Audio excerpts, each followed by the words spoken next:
Fourth District is now in session. Judge Robert Kraft presiding. All persons having business before this court, draw near, give attention, and you will be heard. May God save the United States of America. Argument conference. We've been doing Zoom oral arguments pretty much since the pandemic really began, and they've gone by. But a couple things that I'd like to bring up at the outset that really will help us navigate this new technology. One is that when you're not talking, you should self. Judges and lawyers have forgotten to do that, and if I point at my ear when you're talking, you know, that kind of is a signal that we really just start talking without unmuting. Assume that the panel has read the briefs. We have. We think they are excellent and really well presented. As you have requested, as all the parties have requested, the state as the appellant has 42 minutes reserved that they. Then it's my understanding, and the order that we entered is that Mr. Friel's case will be argued, then Mr. Kraft's. And in your argument by stating your name and for the record and introduce yourself to the court. If the audio for some reason dropped, our technical folks will try to get us back online with you. However, if one of the judges for some reason drops off, just keep going because they'll log back in or we'll be able to watch what that judge missed on oral argument. So with those comments, let's proceed. The first argument is with the state of Florida. Judge Gross, if I may, sorry to interrupt. This is Derek Schaefer for Mr. Kraft on the appellee side. Just to clarify the order, what we had proposed, Your Honor, was that Mr. Shepard would go second for his clients and Mr. Kraft would go last for the appellees. And if that's still acceptable to the court, we propose to proceed that way. Yeah, that's a change from the order. That's fine. However you want to divide that, that's fine with the court. Thank you, Your Honor. Thank you, Your Honor. Okay. State of Florida. Good morning, Your Honors, and may it please the court. Very nice to be with you. My name is Jeffrey D'Souza on behalf of the state of Florida, and I've reserved 10 minutes of time for a vote. These cases began when law enforcement working across several Florida counties learned that there was rampant prostitution occurring in local massage parlors. And in response to that revelation, police did precisely what the law requires. They went out and they got a warrant. And in the lead up to executing those searches, based on everything that law enforcement knew at the time, they reasonably anticipated that most, if not all, recorded on video would ultimately pay for prostitution. And that expectation proved to be overwhelmingly correct.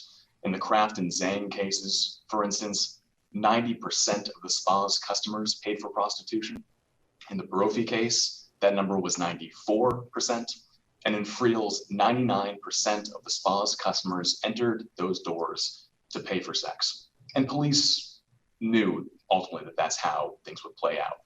But the lower courts have now suppressed the entirety of the video evidence against each of these defendants, thereby endangering the state's efforts to prosecute felony prostitution offenses, racketeering and human trafficking charges, and a slew of misdemeanors directed at the members of our community who patronized those illicit businesses and therefore created the demand for them.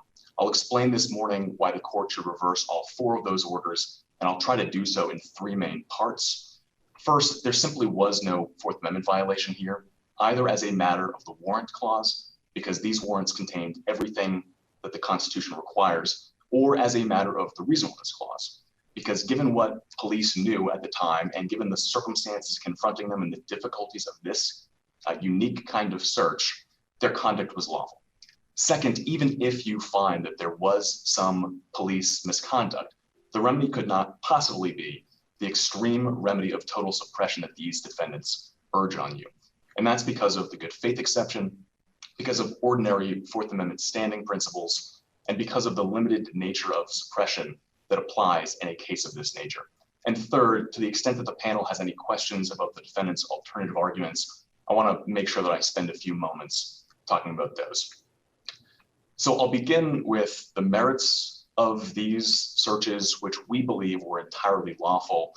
With respect to the warrant clause violation, the defendant's arguments in the Kraft and Zhang cases, the Friels and Barofi defendants don't have warrant clause arguments, but the defendant's arguments in Kraft and Zhang turn on 4 or 5 federal court of appeals decisions, which of course were not binding on the lower court, and are not binding on this court.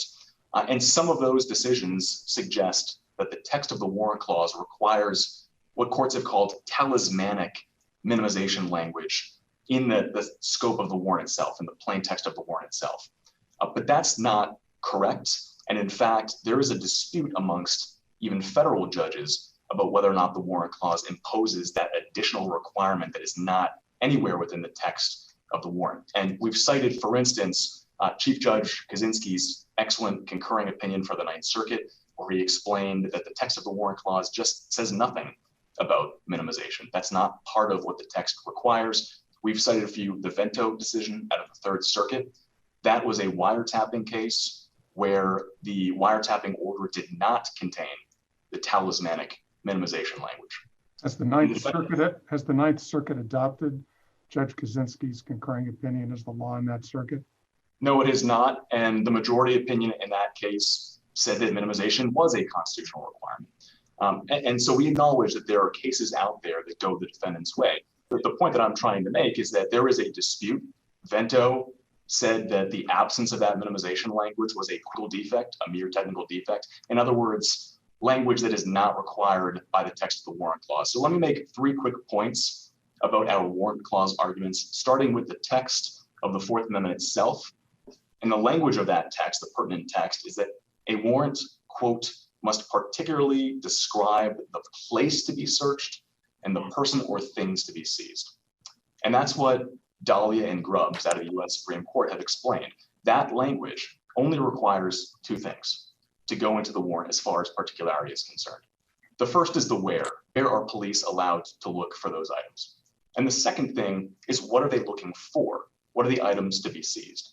And I don't think that there's any serious dispute that under that plain language, the warrants in all of these cases satisfy those requirements. Let me ask you this. Assume we disagree with you that minimization is, and we think minimization is required. The orders that suppressed based the decision on the minimization. Can you explain how minimization was satisfied, given the facts in each of these cases? Sure, Judge May. So if you think that it's a constitutional requirement in the execution of the warrants, all of these cases are a little bit different, but they all share some features in common. And I would point you to the United States versus Scott decision, which is really the only guidance that we have on this question from the US Supreme Court. And there are 3 factors in particular that come out of that case that I think are relevant and militate in favor of reversal here.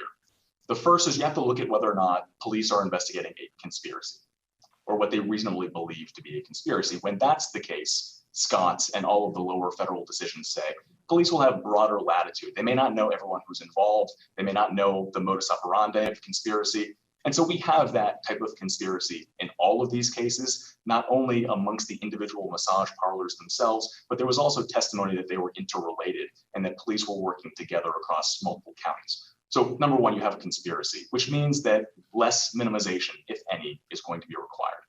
The second point is that you have to look at the length of the surveillance operation, and you have to look at whether or not you are in the early stages of any given operation. So for instance, Judge May, that was a 9.5-day search, so twice as long as the search in the Kraft and Zane cases here. And what that court at the time of the search, in Congress's view in adopting Title III, was a, if not the, principal means of minimization. So minimization. But in the Kraft case, wasn't there in fact an admission that minimization was not done? No, we dispute that that's an accurate characterization of what the prosecutor said below. It is certainly true that the prosecutor said below at times that with respect to the 4 innocent customers who were recorded on video, that it was unfortunate and regrettable that they had been filmed. He later, I think, receded from that, saying we could have filmed men and we could have filmed women, all of it was reasonable.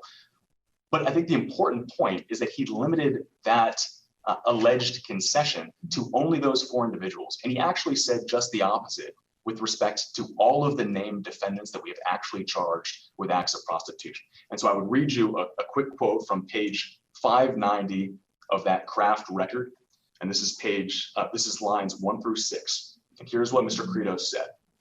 Quote, but the other evidence that was gathered against Miss Wang and Miss Sang and the 25 other individuals was obtained lawfully. There was no violation in that respect. And basically to throw out the baby with the bathwater is not what the courts adhere to. So they have mischaracterized that alleged concession. They say that it applied to everybody and that the prosecutor was admitting that there just was no effort at all to minimize. And that's just not accurate. Elsewhere, page 5. Excuse me, I thought there was a quote that actually said there was no minimization. No, Judge May, they have selectively quoted what the prosecutor said below. There are times where it's true the prosecutor said there was no minimization, but in context, he was referring to those 4 individuals who were innocent. So I really think that what they've done with that in that respect is not quite fair to the state. So elsewhere, and just to give you another example, page 597, lines 7 through 12, quote, and they did make a good faith effort to minimize as far as what they did when they saw something they didn't believe was criminal activity and may not lead to criminal activity. They completely moved that off screen. So the prosecutor pointed to a number of methods of minimization. But the defendant's arguments vis-a-vis the reasonableness clause and minimization in this case really is that there is only one rigid way to minimize in a search like this. You have to stop recording if there's not prostitution going on the screen right then and there, if there's not a sexual act taking place. And that's a very cramped view of what the federal courts and what Scott, the United States Supreme Court, said about minimization. As I was pointing out earlier, in Chavez, the Ninth Circuit said one of the principal ways to minimize is by limiting the amount of time that you do the search. That was a 9.5-day search. In Kraft and Zhang, that is a mere 4.5-day search. There was a 5-day authorization. We recorded and monitored for less than that. In the Brophy case, that was a mere 13-day search. Even though there were 60 days of authorization, police made the restrained judgment that they didn't need to record for the entirety of that period. They did it for 13 days. And in comparison, so I think the defendants are most likely to get up today, and they're going to explain to you that, well, 5 days is a very long time. It's a lot of hours. And our response to that is that if you look and compare this search and the length of this search to the lengths of searches that are routinely discussed in federal video and wiretapping cases, this is vastly shorter, 5 days. A great example would be the Torres decision out of the 7th, which is a case that my friends on the other side rely on heavily. That was a 150-day video surveillance operation, 150 days. And in Kraft and Zhang, it's 5 days, so a 30th of the Torres search. The same is true in Dorfman. In the order in the Zhang case, the court made 2 decisions as far as minimization was concerned, as I read it. One was that the warrant itself did not specify how law enforcement was to minimize the intrusion on the privacy of those involved. And then the second, which is what you were addressing, was more the implementation of the warrant and how much time was spent.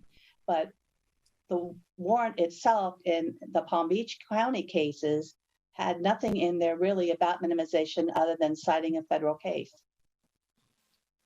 That's correct, Judge May. I understood your question to go to the execution of the search, but I'm also very happy to address whether or not these warrants were facially valid, and we believe that they are. So first of all, we have disputed that there is any requirement that a warrant contain that talismanic language, police must minimize. We think that that's just not accurate. And there are 3 reasons for that. Number one is the plain text of the warrant clause. The warrant clause requires that the where and the what of the search be discussed. It does not require that the how of the search be laid out. And in fact, in Dahlia and Grubbs, the US Supreme Court rejected that kind of theory. The defendants there had said, well, look, the warrant needs to include the, quote, specification of the precise manner in which the search is to be executed. And I think that that language really is what they're asking for here. They're looking for a specification of the precise manner in which the warrant is to be executed.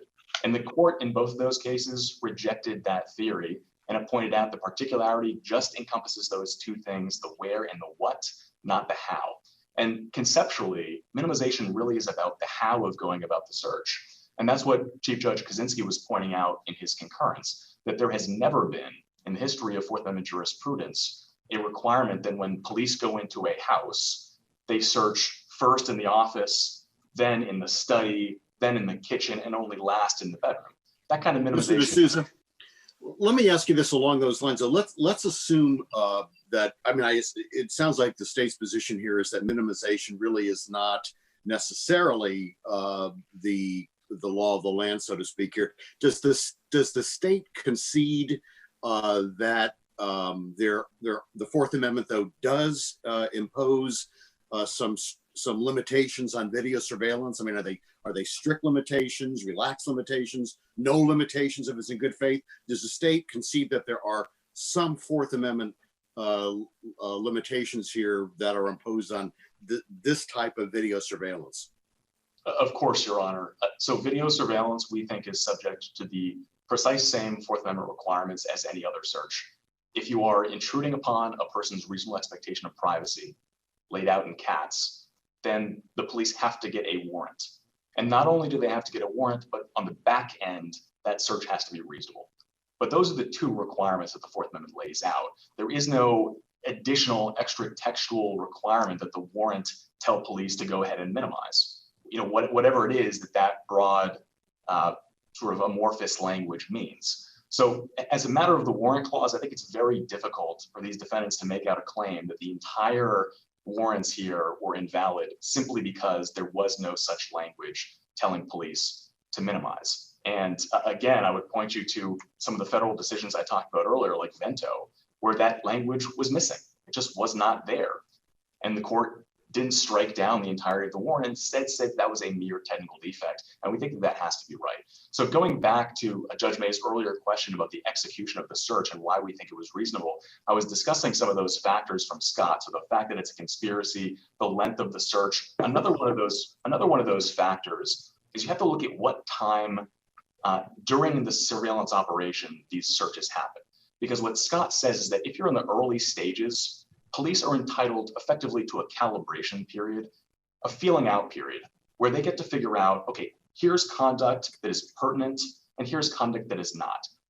And going forward, maybe they'll have to make some tough decisions about how to minimize once those patterns emerge. But before that point, you are firmly within the calibration period. And what Scott says is that during that calibration period, police may well be justified in recording, quote, all calls. All calls may be recorded because police don't yet know what it is that they're looking for. And that's a really important point here. In the Kraft and Brophy cases, where those are very short searches, 5 days and 13 days, police just haven't had the benefit on day 1 or even day 5 of that feeling out period. And so it's very difficult, I think, for judges later to say that, well, on day 1, you should have known that women wouldn't engage in prostitution. Or on day 1, you should have automatically known that if a man kept on his underwear, based on a very small sample size of 3, if he kept on his underwear, he wasn't ultimately going to engage in prostitution. And so that's what Scott says. You have that feeling out period. And in Kraft, 5 days, that's probably the calibration period. And so we think that there just was no obligation at all to do any kind of intrinsic minimization. The last Scott factor that I want to talk about is that Scott says you have to look at what police reasonably anticipated they would find on a wiretap or hear on video surveillance. If police reasonably expect that everything or most of the things that they'll be recording fall within the scope of the warrant, then their obligation to minimize is effectively nothing. And Scott offers two contrasting hypotheticals that I think may be of use to the court. The first was, imagine a wire, and this was in Scott itself. The court said, imagine a wiretap on a public telephone where police do nothing at all to minimize, which was in Scott, the police did nothing at all to minimize. So they did nothing at all to minimize on a public telephone. Scott said that's possibly an unreasonable search because on a public telephone, you wouldn't expect that most of that conduct, even any, would pertain to the warrant. But the second hypothetical, the court said, would turn out quite a bit differently. And that is, imagine if you did the same wiretap on the private phone of a known drug dealer and you recorded all calls. Scott said that would very likely would be reasonable. And it used the phrase every call. You could record every call because you would reasonably anticipate that that drug dealer would be talking about the illicit business that was at the heart of the warrant. And so that, of course, is precisely what we have here in all of these cases. Universally, police would have expected, based on everything they knew when they started these surveillance operations, that what is it that they would see on video? They would overwhelmingly see criminal conduct of prostitution, felony prostitution, misdemeanor prostitution, and perhaps worse. So given that reasonable expectation, Scott and the many cases that we've cited indicate that a lesser degree of minimization is required, and that's just a matter of common sense. So to take you through some of the facts that would have led detectives in these cases to believe that they had a very low burden, if anything, to minimize. Take the Kraft case, for instance. Prior to seeking these warrants, detectives had done Google searches, which revealed that the Orchids of Asia massage parlor effectively was a brothel. What they saw on adult website reviews repeatedly were advertisements and reviews offering acts of prostitution. So that's the first thing. Second, there were the trash pulls. Over months of surveillance, there were multiple trash pulls done, and they revealed, again, evidence of prostitution, I think, quite unmistakably. Third would be the John stops that were done in many of these cases. In the Kraft case, on one day alone, 4 individuals were stopped leaving the spa. So 4 separate cars, 4 different customers. All 4 of them, 100%, admitted to paying for sex inside the spa.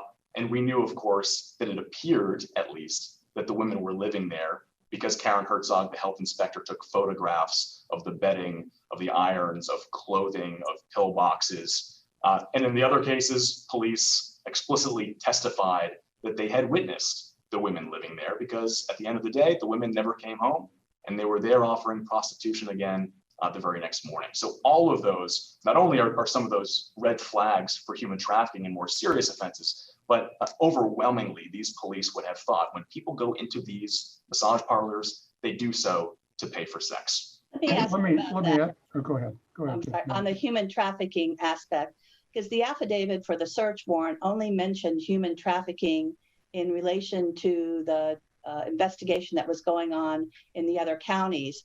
The affidavit itself focused in on prostitution. And under Florida law, normally surveillance admitted for misdemeanor prostitution charges. What about that? So I think you're referring, Judge May, to Mr. Kraft's argument, which I will say is not joined by any of the other defendants. He is on an island in making that argument, that Chapter 934 somehow explicitly forbids video surveillance into prostitution. That's a misreading of Florida's wiretapping statute. As this court pointed out in Minotti versus Baudo, the Florida wiretapping statute, just like Title III, is limited to interceptions of electronic communications. This is neither an interception nor an electronic communication.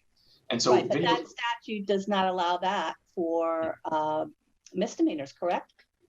So it does not allow wiretapping for misdemeanor prostitution. We agree with that, and we're not disputing that. Our point is that the fact that video surveillance is not explicitly authorized in that statute does not mean that it's forbidden. And that's what every court across the country that we've been able to find, including the defendant's preferred cases like Torres, Biasuki, Mesa Rincon, they all say the fact that Title III doesn't allow video surveillance does not mean that video surveillance is forbidden. It just means you have to look elsewhere for your statutory authorization. And so in the federal system, that authorization is Rule 41C. And the US Supreme Court in the New York Telephone Company has said that that plain language is broad enough to encompass other forms of electronic surveillance, like pen registers. I think, and so every federal court has looked at Rule 41 and said, that's your authorization for video surveillance warrants. It's not Title III and wiretapping, it's the generally applicable warrant statute or warrant rule. The reason that I bring up Rule 41C is because its text is virtually identical. I mean, materially indistinguishable from Florida's Section 933.02. The language is more or less the same. And so we think that those federal precedents, including New York Telephone Co. from the Supreme Court, are persuasive precedent that here our statute authorizes electronic surveillance. And so I'll read to you from 933.02 2A. What it says is that, quote, a search warrant may issue when any property shall have been used as a means to commit any crime. So the question in this case is, does that plain text encompass what this warrant did? And the answer, I think, has to be yes, because there was unquestionably property that was used as a means to commit a crime. So the warrant was authorized, and there's nothing in either Chapter 934 or 933 that expressly forbids a video surveillance operation. So, for instance, what Torres explained was that in American law, we haven't adopted the motto of the Prussian state, which is that anything that is not explicitly allowed is necessarily forbidden. So because this search falls within 933.02, we think that that is on point, and so are the federal precedents. So as far as statutory authorization goes, and as I pointed out, only Mr. Kraft, who filed his briefs largely first in these cases, only he has raised that argument. I think it's telling that none of the hundreds of other defendants have cared to join him in making that claim. I think that tells you a lot about the merits of it. In any event, I want to spend, I see that my time is. Let me ask, if I can, one quick question about that. What's intrigued me a little bit about your opponent's argument is they suggested that the video surveillance that we're talking about here, I think to use their words, was wholly gratuitous. I mean, what your opponents are suggesting, that if you were trying to prove a prostitution charge or deriving support from the proceeds of prostitution, your opponent's arguing you should have just focused on register and financial documents and not recording naked massage patrons. I mean, that their argument obviously is you didn't need to do the video surveillance, because if you were looking at prostitution, you could have looked at receipts and a host of other types of leads that might have come law enforcement's way. So that, Judge Licklin, that's certainly what they argue. The problem is that they're ignoring the elements of deriving support. It's not enough that we show that A, there was prostitution happening in the spa at some point or other, and B, the spa owner and manager were profiting off of the spa's business. There's a knowledge requirement and a nexus requirement. And that's what the cases that we've cited for you say. You have to effectively, what we need to do to prosecute these cases beyond a reasonable doubt, the felony cases, is we need to show the nexus. So the cash exchanging hands from the Johns to the prostitute, that's your act of prostitution, and then from the prostitute to the owners. That's how we prove deriving support. In any event, necessity does that we exhaust every possible means. What it requires is that video surveillance not be the first step in your investigation. And so the fact that clever defense lawyers some point later can point to some steps that they think maybe law enforcement should have done, the question was it reasonable at the time in the warrant affidavit when these detectives said to the magistrates, here are some things we considered, here are what we think are the practical difficulties, and that's why we need to look for conclusive evidence of prostitution that'll actually make our case in court and allow us to shut down these illicit operations. So with the remaining time that I have, I want to make sure that I don't lose sight of the fact that whatever your views on the merits of the Fourth Amendment claims and even the statutory claims, it's still a dead end for these defendants because of problems with the exclusionary rule.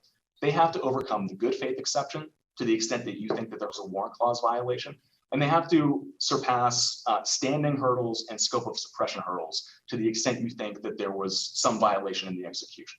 So let me start with the good faith exception. In Leon, the US Supreme Court explained that ordinarily when police get a warrant, it should take very little judicial effort on the back end to conclude that good faith was exercised. And that's because of the different roles of law enforcement and the magistrate. The point of having a neutral and detached magistrate is that law enforcement can go to the judge, say, here's what we're looking for, here's the authority that we're basing it on, here's our probable cause, and then it's the role of the magistrate to decide, have you done enough, and is the warrant facially valid? And so that's Can the state really rely on a good faith exception if we conclude that the officers misrepresented their experience with minimization when they filed the affidavit in support of the warrant?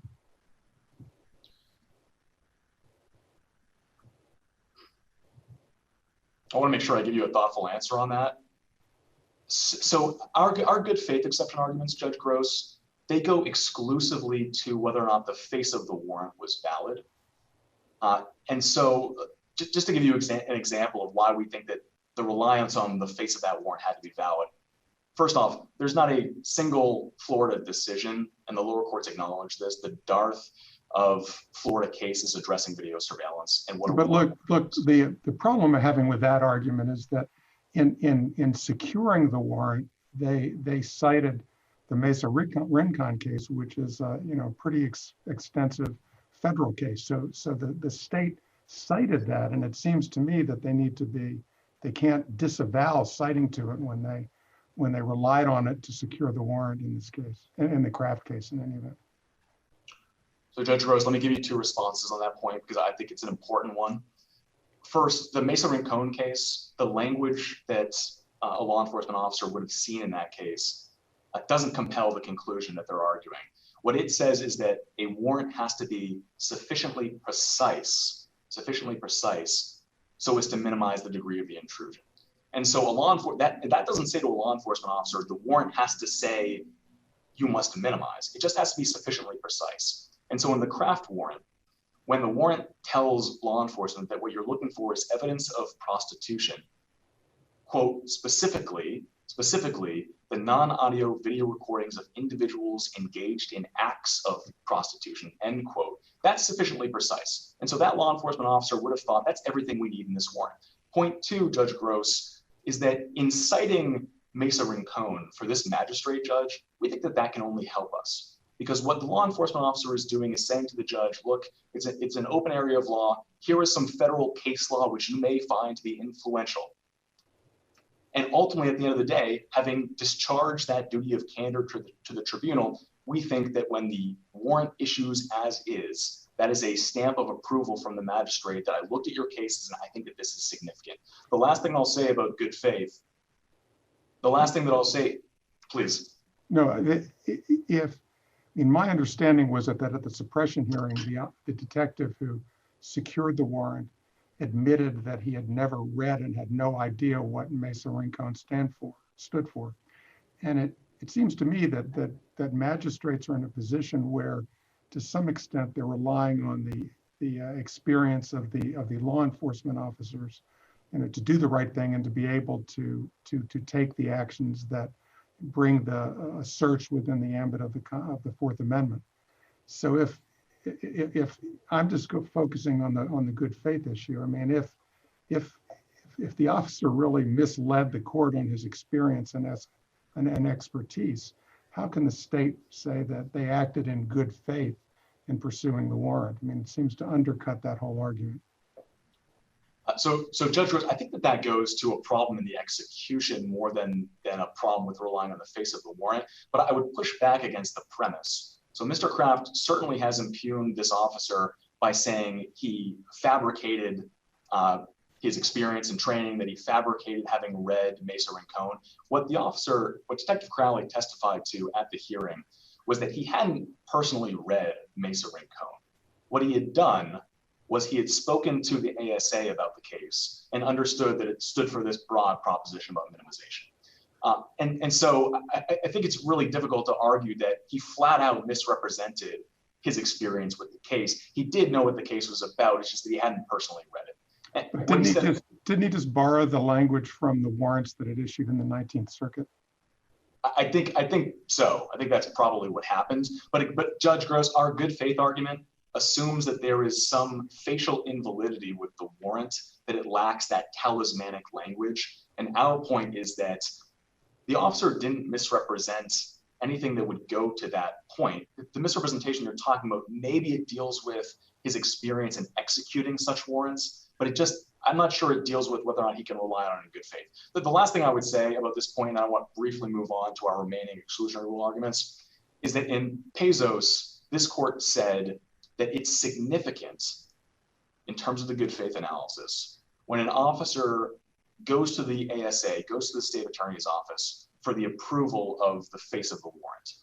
Because at that point, not only do you have a magistrate giving their imprimatur, but you also have a team of attorneys, like happened in this case, who say, okay, we think what you've got is fine.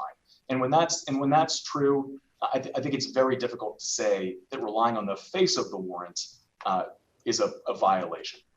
And again, we assume under Leon, a reasonably well-educated, well-trained officer. Had this officer been aware of Dahlia and Grubbs, which say that a warrant doesn't need to specify the precise manner of execution, had this officer been aware of Vento, which says that the absence of minimization instructions is a mere technical defect, he wouldn't have thought that there was anything facially invalid with the warrant. So let me close by talking about our standing arguments and our scope of suppression arguments. Do you want to save some time? You're down to about 10 minutes or under 10 minutes, and you would indicate that you wanted to save 10 minutes for rebuttal. Thank you for the warning. I'd like to go a couple of minutes into my rebuttal time. Sure. because I think that these are really important points because they are inseparable barriers to the defendants getting what they're hoping for here, which is total suppression. So to the extent that you find this search was unreasonably executed, police didn't execute it properly because they didn't take certain steps to minimize. I think that the arguments that these defendants have proposed are, well, the Constitution required that they minimize women. But the problem is all of these defendants are men.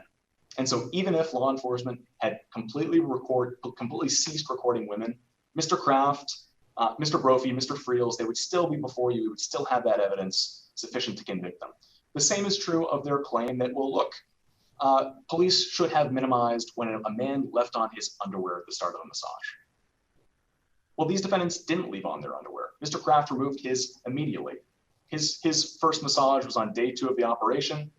He took his off immediately. Apparently, that's an indication that he's going to pay for sex. So we were authorized to film that. They also say that, look, you couldn't record after hours. But again, all of these defendants were recorded in the middle of the day. They all would have been recorded even under the proposed categories of minimization that the defendants claim the reasonableness clause constitutionally required. And so our point is that bedrock standing principles say that you cannot piggyback on violations of third parties. And that is basic Fourth Amendment jurisprudence. And so to the extent that these defendants are saying my search was illegal because other people's searches were illegal, women's searches, the searches of men who left on their underwear, that's a standing problem. And we've cited for you multiple cases like DeLay and Willis that make precisely that point. The last thing that I'll say about the exclusionary rule, the federal jurisprudence in this area is very clear that when you exceed the scope of a warrant, so much of what the police sees is within the scope of the warrant, it's pertinent, but they also go beyond circumstances like here. The scope of suppression says that you only suppress the illegally seized video or wiretapping evidence. You would, of course, never suppress the evidence that was properly seized. And that's precisely the point that ASA Credos was making below. And again, so what would the remedy be short of the flagrant disregard exception, which we don't think even exists and certainly wouldn't apply here anyways? The remedy would be if you did women, then we will suppress those videos. We won't offer them into evidence against Mr. Kraft. We never intended to. We think that they're not relevant. If you think we shouldn't have recorded a pitch black screen at 3 o'clock in the morning, that's not relevant to our case either, and we'll suppress that. We don't have a problem with that. But again, at the end of the day, given the unique and difficult circumstances confronting these officers, the conspiracy, the early stages of the operation, what they reasonably anticipated they would see, and the difficulty of knowing at the start of any given massage, will this end in the so-called happy ending or will it not? We think that what law enforcement did here was entirely reasonable and commendable, and we're asking that you reverse these suppression orders. Thank you. Okay, thank you, Mr. D'Souza.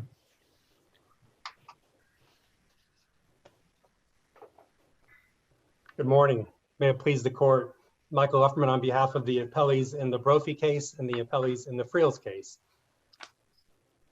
On minimization, and I'll answer any questions that the court has regarding standing and the remedy of exclusion. I'm going to defer to Mike leading to the tipsy coachman arguments. But before I jump into the legal argument regarding minimization, I would like to provide the court with a brief backdrop of the facts in these two cases. Brophy is the Indian River County case. Friels is the Vero Beach Police Department case. They're a little different. I'll begin with Indian River. Law enforcement officials put 4 cameras into the 4 different massage rooms, and they reinstalled the cameras that they had a problem.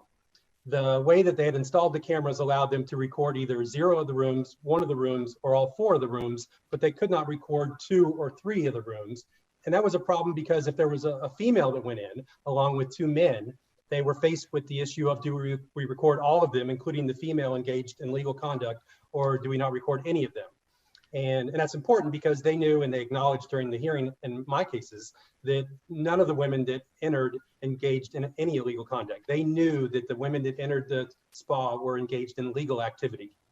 Now let me back up to the application. This was addressed by the court during Mr. D'Souza's argument. The affiant in the Indian River case, Sergeant Finnegan, specifically said in his application, and this is on page 373 of the joint appendix, he said, I quote, strongly considered the 10th Circuit decision in Mesa Rincon.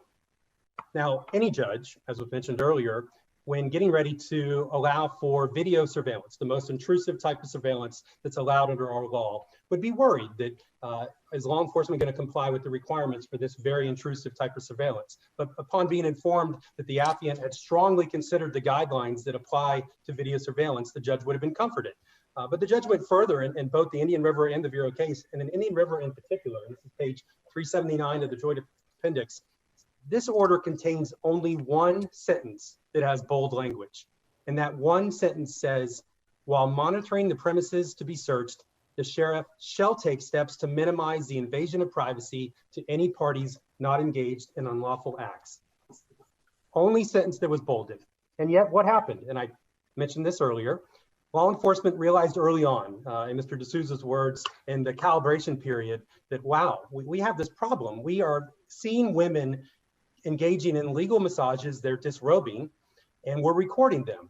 And I'm concerned that we're recording them. So even though they didn't know Mesa Rincon, even though they may not have understood the legal terminology of minimization, they still knew something was wrong about recording women engaging in innocent conduct, recording those women while they were naked. So they actually went to the state attorney in this case, and they said, hey, tell us what we should do. Should we not record at all in this situation, and we may miss out on one or two men engaging in allegedly illegal activity, but then at least we won't record the female engaging in clearly legal activity, or should we record everything? And what did the assistant attorney, state attorney say in this case? Record everything. This was not just a blatant disregard, this was an intentional disregard of the only bolded language in this order that said you must minimize. And as a result, what happened? We have recordings in the Indian River case of 4 women who were engaging in legal massages, getting undressed, and those recordings exist today. They have not been erased. They are on a server in the sheriff's office computer files. And even worse, this recording was disseminated into the community. One of the defense attorneys asked for discovery, and the state complied and sent out a video of the recordings. And the defense attorney started watching the video, and lo and behold, here's a female getting undressed, recorded, and the recording covers her entire massage. So the defense attorney in that case immediately brought this matter to the attention of the state attorney's office, and that's how we know that the state failed to minimize. Mr. Vero case. Let me ask you the same thing I asked Mr. D'Souza, which is on the minimization issue. Is it your position that both the warrant has to have the information, which, as you point out, this warrant did have some information in bold, or is it the implementation of the warrant that's the problem? Well, certainly in the 2 cases that I have, because the warrant has that language, I'm sure that my colleagues will continue to address whether the warrant needs to have that language. That wasn't the issue in my case, but the issue in my case was the implementation of the warrant and the failure to properly execute minimization. So in Vero, just briefly, it's a little different, but just as bad. In Vero, law enforcement obtained authorization to monitor, not record, but monitor for 60 days, 2 successive 30-day time periods. So what did law enforcement do? They recorded nonstop for 60 straight days. From day 1, they recorded 24 hours, 7 days a week for 60 days. Now, they claimed that we only monitored for 30 of those days. And during those 30 days, we monitored and observed 3 people that were involved in legal massages. But to this day, we still don't know how many people, how many women were recorded on the other 30 days that's still sitting on a server in the Vero Beach Police Department for anyone to see and for to potentially be disseminated again, just like was done in the Indian River County case. So backing up then, when we come to minimization, and obviously I'm asking the court to affirm the trial court orders in this case. And let me be clear, every trial judge that has looked at this has reached the conclusion that law enforcement failed to minimize. We have judges at both the county court level and the circuit court level, all who have unanimously concluded there's been lack of minimization in the way this video surveillance was carried out by law enforcement. So the starting point is minimization. How do we get there for video surveillance? We don't have any statute, either federally or in Florida. We don't have any US Supreme Court case directly on point. So all of the cases that have looked at this issue, all of the federal appellate courts and all the state courts that have looked at this have all unanimously concluded that the minimization requirements under wiretapping apply to video surveillance. And that's a reasonable conclusion. Of course, the courts have said that video surveillance is a more intrusive method of surveillance than wiretapping.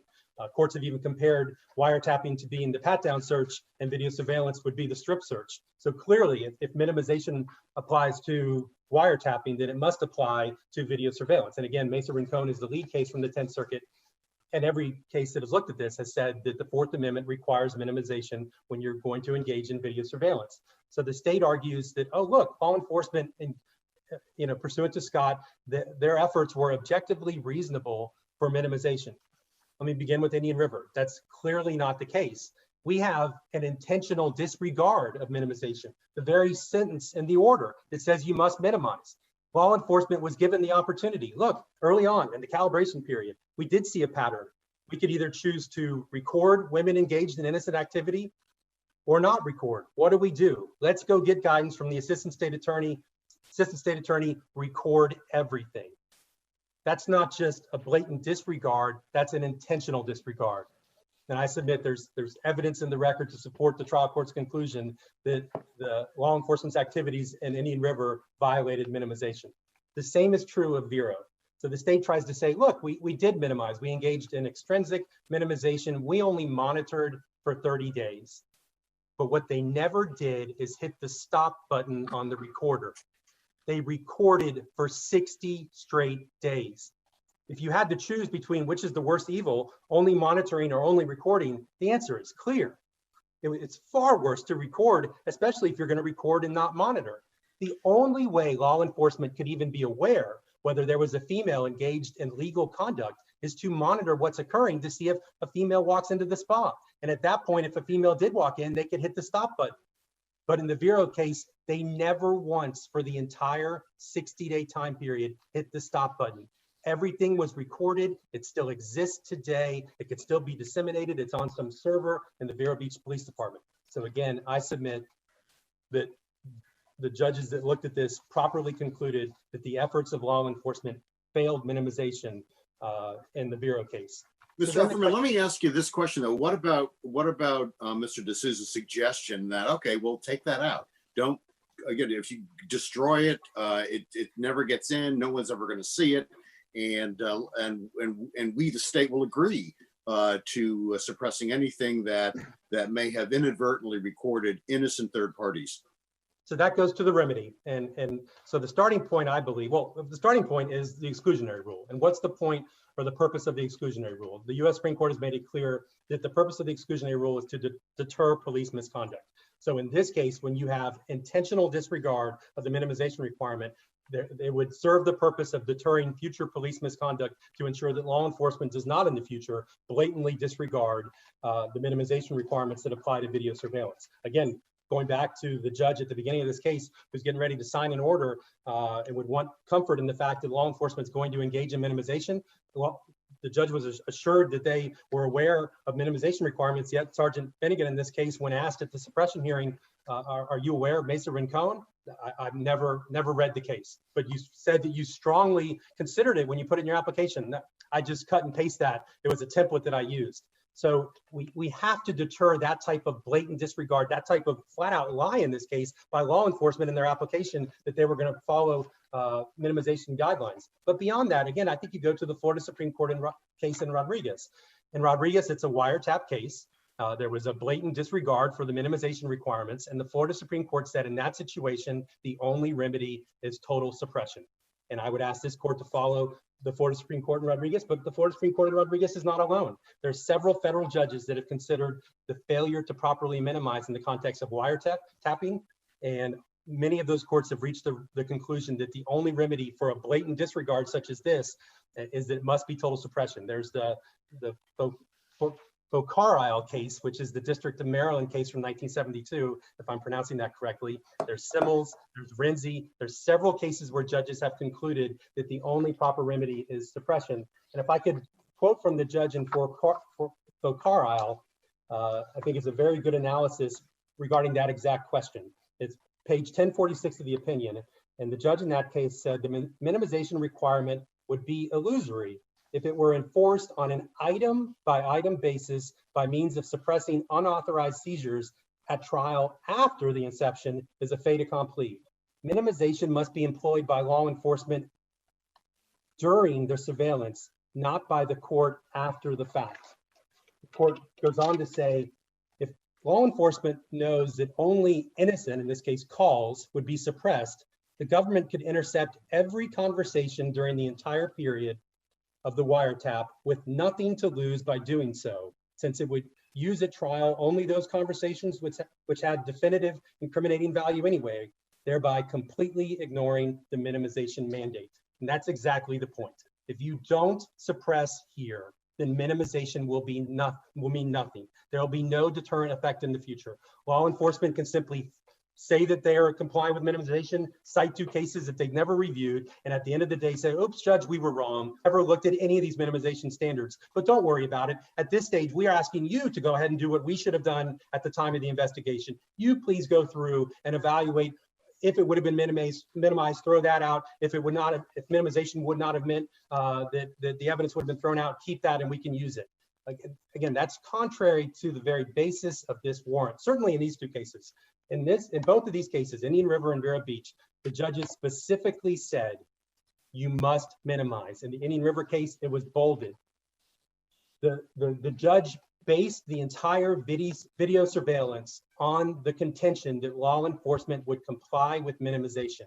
The failure to do so must mean suppression of the entire warrant. And you know, this idea that my clients don't have standing, clearly they have threshold standing. They were all illegally reported as a result of this scheme. The scheme was unconstitutional because there was no effort, a total blatant disregard of the Indian River. It was an intentional disregard to follow through with minimization, and therefore the only proper remedy would be suppression. And for that reason, I'd ask this court to affirm the issue and concluded that A, minimization was not followed, and B, the proper remedy must be total suppression. Thank you. Thank you, Mr. Efferman. Good morning, Your Honors. My name is William Shepard. I speak to you on behalf of my client, Lee Wang, and I stand here on behalf of the other female appellees from the Palm Beach case at the Jupiter Spa that's been discussed earlier. I will, in fact, adopt the alternative grounds for affirmance put forward by Mr. Kraft, but I, in my remarks, will speak only to minimization, although I'm prepared to answer questions that the court may have on any of the other topics before the court. But for efficient use of the time, I will focus on minimization as it relates to the Palm Beach warrants. And I will start, Judge May, with a quote that you were searching for, and that's when Judge Joseph Marks said, "In my world, if minimization means you turn off the recorder, then you didn't minimize at all." To which the assistant state attorney standing at the podium responded, "No, we didn't minimize at all."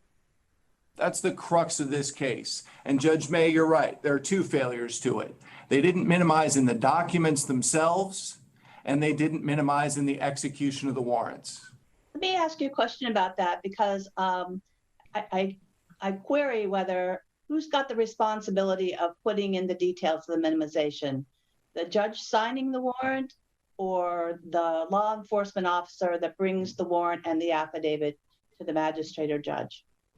So as a practical matter, the detective oftentimes prepares both the affidavit and the order to be signed by the judge. The affidavit in this case, as Mr. D'Souza has conceded, is a cut and paste from the Martin County language. He refers to it as talismanic language, but it's constitutionally significant. And I don't want to cheapen it by that. Those languages, the cases that he cites in a string cite and both in pinpoint cites, talk about the importance of minimization to meet his constitutional burden. The fact then that it's handed to the judge, and unlike the Indian River cases or those warrants prepared by the state attorney's office in the circuit just to the north, it does not cut and paste in its entirety that complete language. But an officer who's reasonably trained to utilize these most sophisticated tools and techniques of surveillance should know that. And when he gets that warrant, should say, "Judge, I'm sorry, I left out an important piece. When I take this warrant back to the office and share it with the rest of the team for our minimization training before we go and use these sophisticated surveillance tools, whether supported by 934 or the other federal cases that support it. We're going to have the minimization training, and part of that training, I will point to your order, which needs to include this language that says we will minimize. And that gives me the authority to tell my other deputies or officers that I'm working with in this matter. So he should have caught that. It is obvious to anyone who's dealt with these sophisticated surveillance techniques that the detective should have seen that, because then the part of his follow-up training back at the office should have been, now we're going to go through the minimization training. Let's get the team together. But what we know from the record before in the trial court is that there was no minimization training. And one of the detectives said that she had heard about minimization because she had a spouse who's also in law enforcement and had been involved in a previous case years earlier where they had minimization training. So she did know something about it, but didn't apply it in this case. So the documents themselves fail on their face. And because of that, he's not entitled to a good faith application of that warrant. And then it's when he goes into the execution that good faith failure is amplified so grossly by their failure to minimize at all. And that becomes the issue. Well, the Solicitor General would have us live in a world where Florida is outside the protections offered through the federal courts and all the other states that have looked at this. He would say that, well, no, if you look at the Dahlia case, that says that minimization isn't required, or somehow the Scott case stands for that. Dahlia, however, is a case about the actual insertion and the covert surveillance techniques used by the law enforcement. In both Dahlia and Scott, the agents minimized. They met a constitutional threshold burden of minimization. The question ultimately in Scott was, did they minimize enough? Did they turn off enough of the phone calls? Did they cease the recording frequently enough? Or did they just let it run nonstop as they did in Rodriguez? The issue related to Dahlia, frankly, is almost as if the court should perform some sort of tech support role and discuss with law enforcement about how they should place the cameras and how they should do these sorts of things. It would be as if the duty judge job was to tell the SWAT team to go in the front or go in the back. In this case, it's a question of whether the Jupiter police chief, in deciding to call in a fake bomb scare and evacuate people from a neighboring restaurant and the spa, whether that was appropriate. Well, that's not what we're challenging here. That's the decision by the Jupiter Police Department, and not a decision in this case for Judge Coates as the duty judge to instruct them on that. That's the question before the Supreme Court in Dahlia. Let me ask you this, and I have been a duty judge before, so I understand the process. I know you're restricting your argument primarily to minimization, but I wanted to bring up an issue Judge Gross mentioned early on, which is if we're looking at the facial validity of the warrant, do we also take into consideration any omissions or misrepresentations by law enforcement to the duty judge that might also invalidate the warrant? Yes, I think that you do. And in record site 3134, he cites the string site in the warrant, but it's then at 1805 that he acknowledges that he hasn't read those cases. And you know, that's a very significant shortcoming in the warrant, a Frank's issue that I believe Mr. Schaefer will go into more thoroughly. But I agree with the premise of your question that it is a significant shortcoming. And if I'm the duty judge, as you were, and I get a string cite from a detective, and I think we also have to acknowledge it's unusual for these warrants to come in with essentially a legal memo in support of them. But it indicates that the officer understands the significance and the restrictions placed upon him in this sophisticated surveillance tool. And that's not a brand new and novel theory. The Rodriguez case that threw out 2 wiretapped phones in their entirety dates back to 1974. That's a Florida Supreme Court case. The Verascucci case, which cites back to Berger. These cases on the wiretap standpoint go back to 1968. when Berger is 1967 and the T3, as law enforcement calls it in shorthand now after decades of use, Title III is 1968. And I would commend to the court the amicus brief prepared by Professor Salzberg and Goldstock, who, along with Professor Blakey, developed the standards put forth by the American Bar Association available to everyone for use on that. These are not new and novel theories, but the Fourth Amendment travels along with the development of technology. And so whether it's Kylo or Carpenter or some of the other cases that talk about application of particularity, as it was shown in Berger and then later described and explained as minimization in the Title III context and adopted in all those cases that follow, that's the bedrock principle that says Detective Sharp and others who are authorized to do this search warrant must rely on particularity of the Fourth Amendment. That's what gives them the authority to get this search warrant and the statute that they cite to. But particularity in this context means minimization if it's to have any meaning at all. And without minimization, as Judge Marks in the Palm Beach Circuit Court case said, it would just be merely illusory what they have done. Because unlike the Scott or the Dahlia case where efforts were made, tapes were turned off, in this case, there was absolutely no effort. And frankly, whether it's 5 days or 30 days or only one patron, if there are no guidelines for minimization and the detective goes forth with a mindset that he will not minimize, then he's not met that burden. And there is no sort of standard where we're going to learn about the investigation and go back to the judge and tell the judge we now have new minimization. There are new targets that we want to add. There are new phones we want to flip to. That's a appropriate development in sophisticated surveillance, but it has nothing to do with this case because that's not the nature of what was going on here. Let me ask you this, Mr. Yes. Shepard, if I could, would you concede that for purposes of our case here, that there really is there's no binding U.S. Supreme Court or Florida case law that actually concerns silent, secret video surveillance by law enforcement? So I would agree with you, Judge, that there is no Florida Supreme Court case on silent video surveillance. But what I would say is that the U.S. Supreme Court cases that have looked at Title III talk about minimization, talk about particularity. And it's the Fourth Amendment of the Constitution that we really rely on. It's a bedrock principle here. But its application, whether it's through Berger or through Biascucci and the cases that the detective cites in his affidavit, that we get to a point where law enforcement is allowed to have these surveillance tools as technology has changed. But yes, I would agree with the fundamental principle of your question. If I could, with the remaining bit of my time, would be to address the good faith questions that were brought up by the court. And I would point to cases out of this court, frankly, where law enforcement is confronted with existing decisional and statutory law and doesn't just make that little extra effort to comply with it.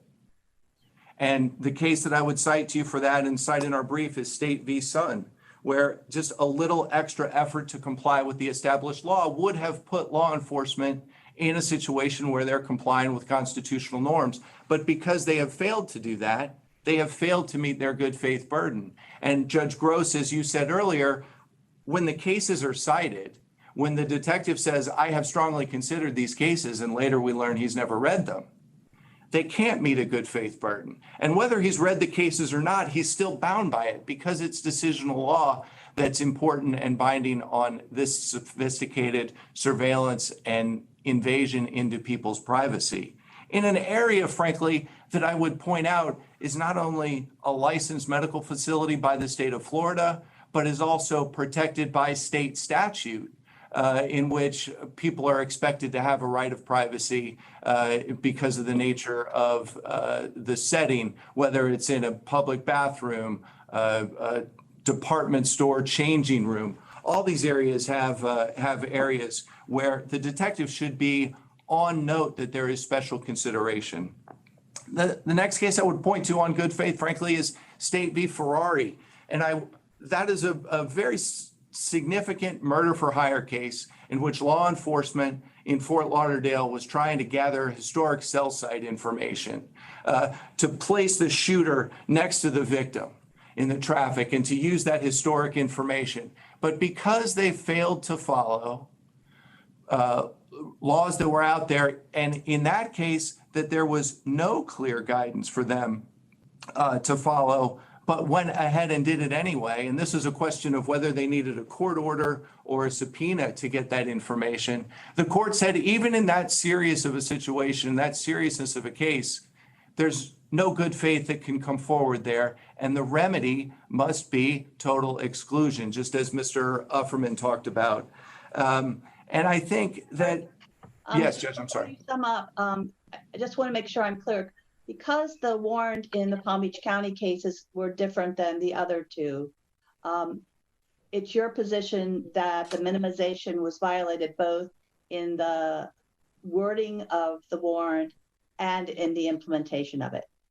That's correct, Judge. It's our position that because the language of minimization was not included in the warrant, it was defective on its face. And I would also point the court to State v. Russ out of the 5th DCA, where sort of a generic warrant that talks about burglary tools or things like that, even though it has language that might appear sufficient, a reasonably trained officer should know that that's not sufficient. And in this context, this is totally violative of that on the documents and on the execution. And we would ask that you affirm the lower court's decision and suppress these videos and eliminate them entirely for the purposes of training law enforcement that talismanic languages, in fact, does have meaning and protects all of us here in Florida, just as it does in the rest of the country. Thank you. Thank you, Mr. Shepard. Good morning, Your Honors. May it please the court, I'm Derek Schaefer from Quinn Emanuel, arguing on behalf of Robert Kraft in the certified appeal and adopting the arguments made by my friends on behalf of the other appellees. Your Honors, running across the state's bid for reversal in all these cases is the specter of a police state, one where police could inject the most invasive forms of surveillance into the most sensitive and private of settings to investigate the most mundane offenses. Appellants stand together to defend the constitutional and judicial checks that have stood in the way of that and that should continue to stand in the way of that in Florida, just as they do elsewhere in the country. And part and parcel of that, Your Honors, we're urging affirmance of the suppression orders in these cases that vindicate these essential principles. We all agree as to why the minimization failures identified by the trial courts should be dispositive in all these cases. And after briefly talking about minimization, if I may return to it for a little while, Your Honors, I propose to focus the majority of my time this morning on the alternative grounds for affirmance that have been alluded to, specifically the absence of statutory authorization, the lack of necessity, and the material misrepresentations that infect the warrant application. As to minimization, Judge May, I know that Mr. D'Souza disavows or discounts some of the concessions by the line prosecutor that Mr. Shepard quoted from, and I do commend to the court. But let me point you, if I may, Judge May, to Mr. D'Souza's opening brief, page 8, in our case, the Kraft case. Quote, the search warrant did not discuss minimization, and the detective monitors did not receive formal written instructions addressing how to minimize, period, and close quote. That is common ground between the parties. And in our respectful submission, that is dispositive of the constitutional minimization question. Isn't that actually even a preservation issue? There is, exactly right, Judge May. The only way there was any suggestion by anyone at the trial level in our case that the minimization requirement was not associated with the Fourth Amendment was in an evidentiary objection. And the only fair understanding of the evidentiary objection is not every jot and tittle of Title III maps over to the Fourth Amendment. But from the warrant application on forward, I think the state was recognizing that minimization was constitutionally required, just as the cases cited in the warrant application all agree it is. And so combined with that recognition and that common ground, you have a total failure to do anything that anyone would recognize as minimizing when it came to recording. these cameras that were put into private massage rooms where patrons would be undressing as a matter of course, they recorded everything without interruption for 5 days straight. Even in the warrant itself, there's a reference to business hours that had been identified as, and a total blank as to that. So even that very basic constraint is missing on the face of the warrant application. You have the conceded continuous recording of totally innocent patrons. And we could quibble about how many of them there were, but it wasn't just one or a couple. And it included women that from the warrant application on forward were never suspected to have engaged in solicitation of prostitution. In fact, the premise of the warrant application was that it was suspicious that there were men who were going into this spa with such frequency. So Officer Sharp had seen women going in. He didn't tell the issuing judge that. And there was no minimization suggestion, no requirement, no training, no written guidelines that would ensure that these totally innocent women were not being spied on and recorded for all posterity by the state. So that's the uniform consensus among the trial judges. It's the uniform consensus among the appellees.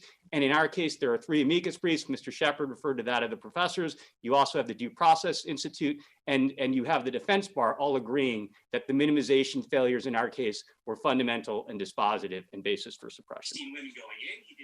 If I may briefly address standing, Your Honors, because that has been raised specifically as to Mr. Kraft. And we think it is obvious and really incontestable that Mr. Kraft has standing in every meaningful sense. He has the same, was entitled to the same reasonable expectation of privacy that any massage patron going to a licensed facility would be entitled to. He should not have expected that the state would be spying on them over the course of these massages by putting secret cameras there. And of course, he stands criminally accused. And that's the classic instance in which you would expect someone to be coming before the court arguing a minimization failure or any of the other constitutional defects that we've identified. And really, there's no answer to that, I think, Your Honors, other than for Mr. D'Souza to point to the fact that this is an extraordinary case where there's parallel civil litigation, because of course, there's been publicity around this case.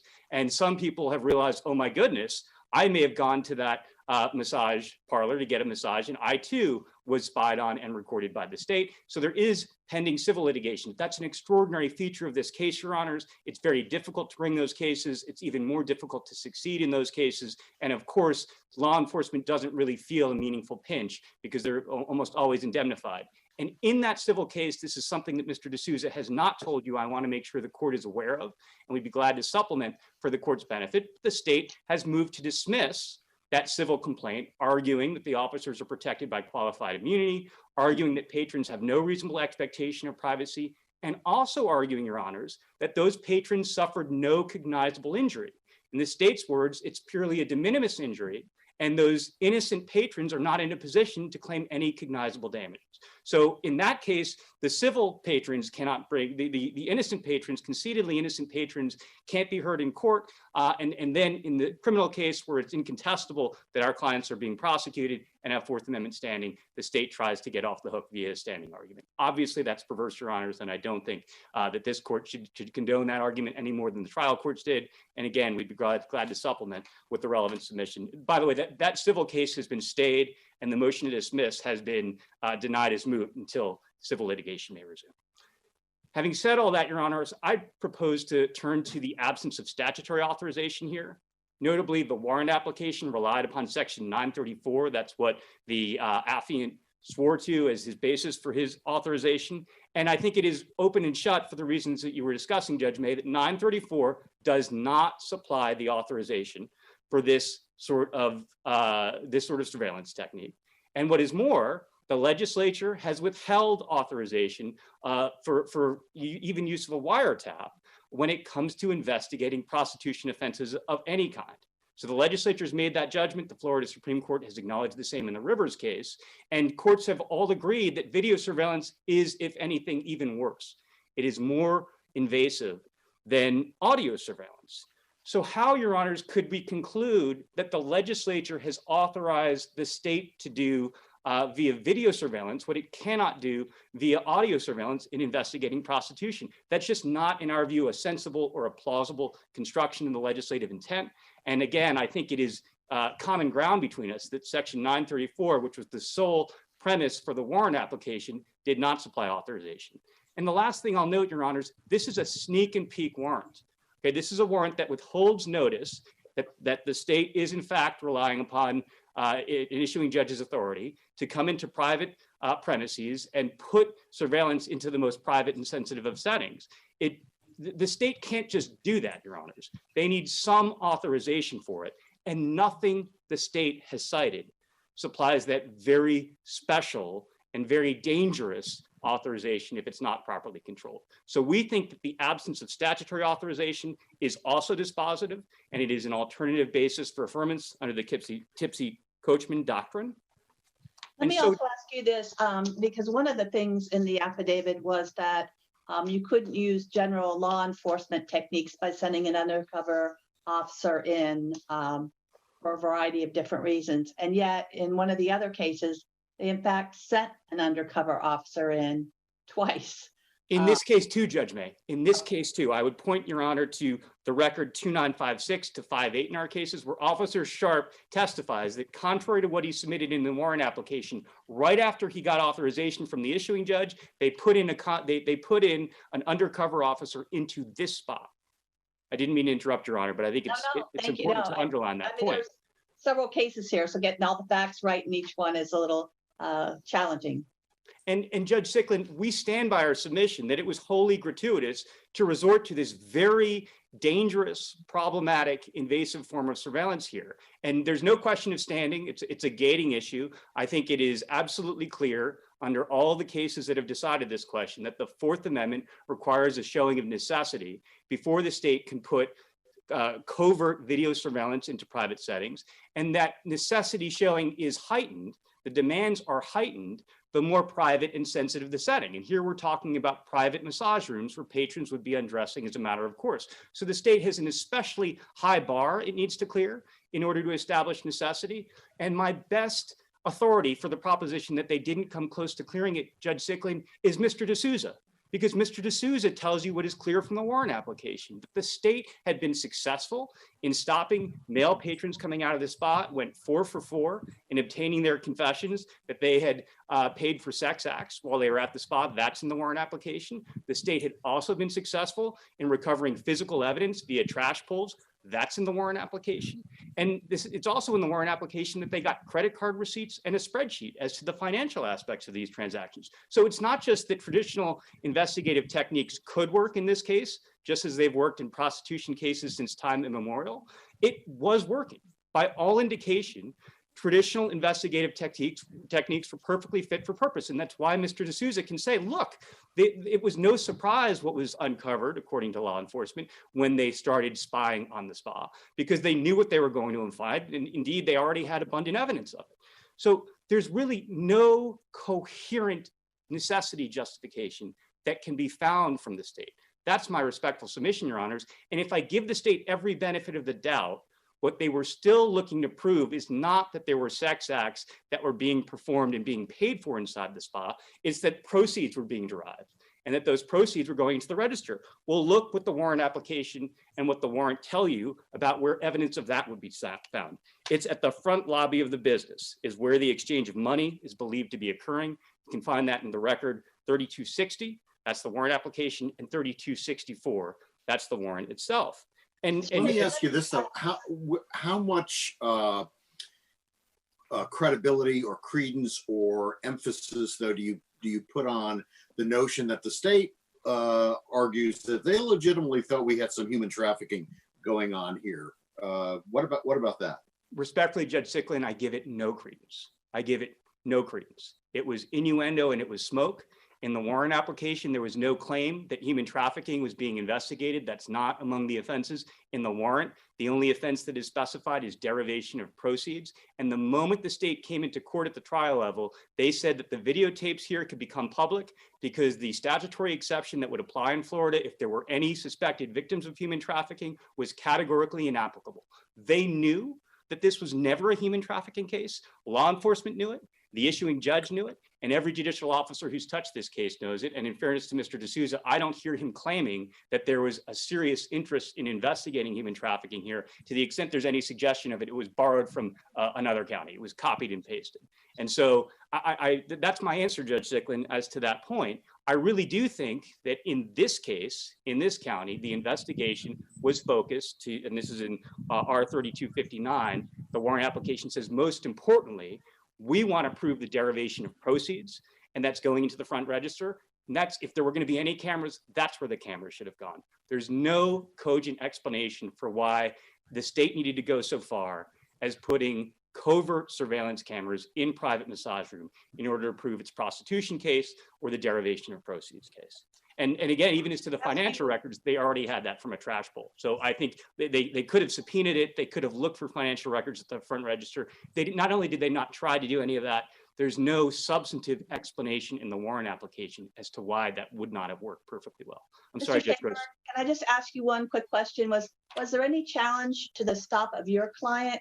Because I note in the affidavit, apparently all the patrons that left committed traffic violations.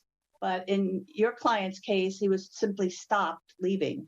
I think everybody agrees, Judge May, that the only basis for stopping my client was based on what was observed purportedly through the video surveillance. And so that is fruit of the same poisonous tree. And to the extent we're right about any of our arguments, the evidence of the traffic stop needs to be suppressed, no less than the videotapes need to be suppressed.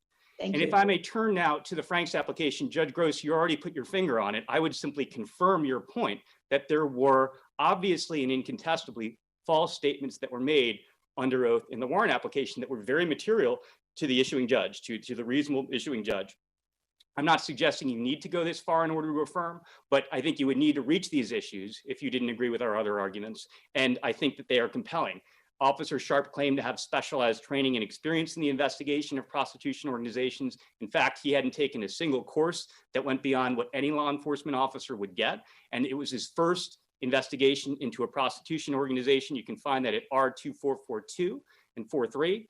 And he claimed to have strongly considered seminal cases that he had not in fact read, did not know what they stood for, and you can find the proof of that at R2459. So to the extent that Mr. D'Souza is relying upon what was supposedly in the face of the warrant application, it actually said nothing about minimization. I don't think that that is a valid warrant because it was infected by these material misrepresentations. And I know I'm over my time. Thank you, Your Honors. We've reached the time limit, but thank you very much, Mr. Schaefer.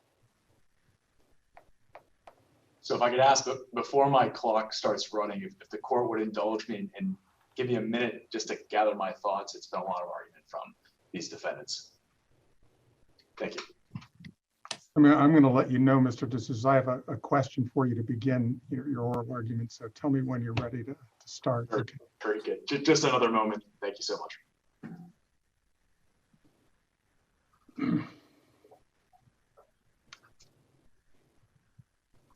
No pressure, Mr. D'Souza. I feel none.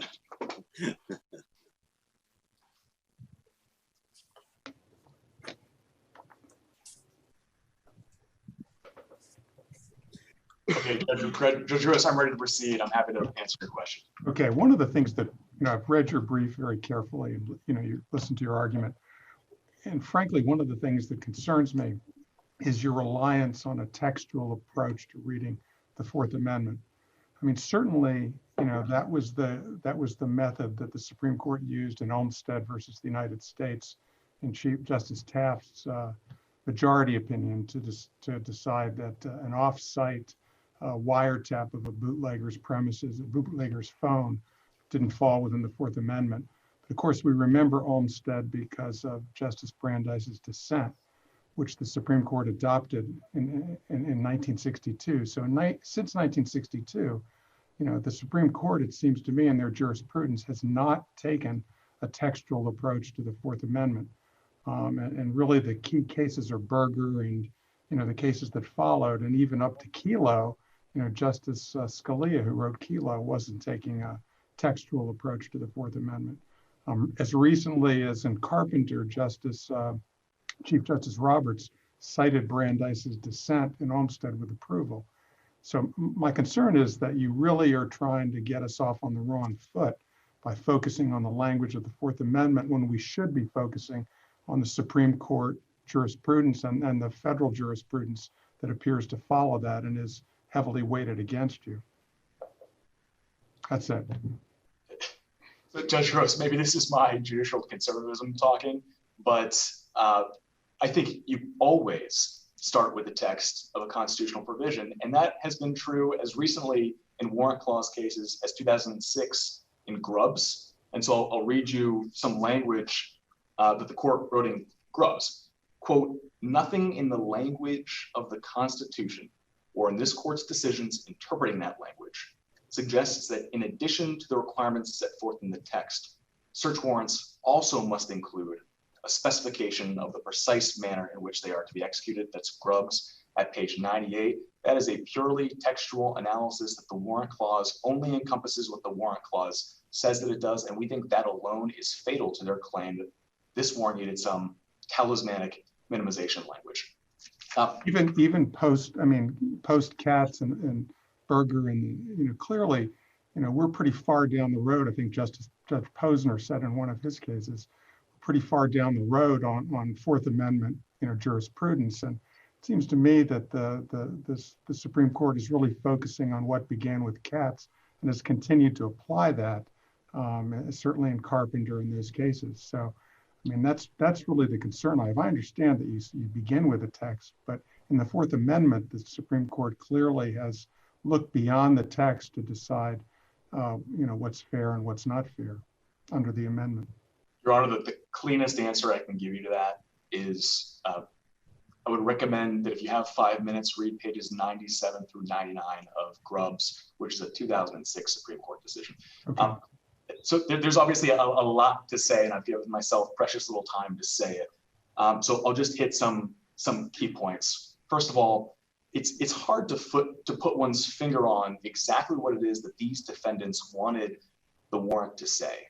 I think they wanted it to say something on the lines of, you could not record women ever. You could not record a man who left on his underwear.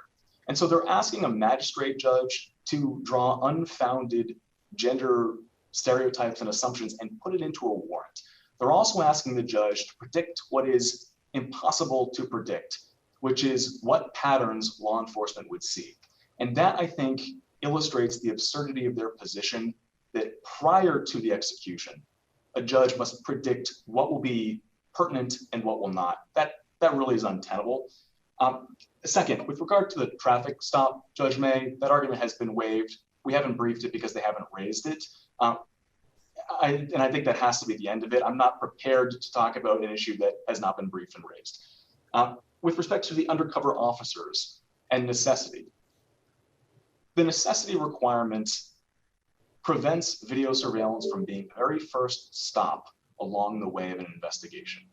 But it does not prevent us from using video surveillance to obtain conclusive evidence of the changing of hands, the money from the John to the prostitutes to the owners of the massage parlor that are necessary to target felony prostitution and shut these places down. And I think that they know that. With respect let me interrupt you again. Just on the minimization requirement in the execution. In a wiretap where there's innocent conversations, the law enforcement has to stop listening. So why wouldn't that apply equally here, where you had any case, there was no evidence that women were patronizing these establishments for the purpose of prostitution? Why wouldn't that require them not to record and listen to any incident involving a woman? Your Honor, imagine a warrant that says law enforcement can record what goes on inside of a drug house. And the probable cause for that warrant was 100% men went in and out and bought drugs. It would be an unfounded gender stereotype to say that the law enforcement officers could not record a woman who went into the drug house simply because the probable cause was based on men. There's nothing in our law or our Constitution which says that women necessarily cannot pay for prostitution. The last point that I would leave you to, and I know that I'm over my time, if you read the United States Supreme Court's decision in Scott, which is that court's only pronouncement on what it means to minimize, you'll note that that was a 30-day surveillance operation in which police did not even attempt to minimize anything. And the result was that 60% of the recordings were non-pertinent, and Scott said there was no violation. And I'll leave you on that note. We're asking that you reverse these suppression orders. Thank you so much for your time. Okay, thank you, gentlemen. That was well argued by all sides. And at this point, we will adjourn court till next week. Thank you, Your Honors.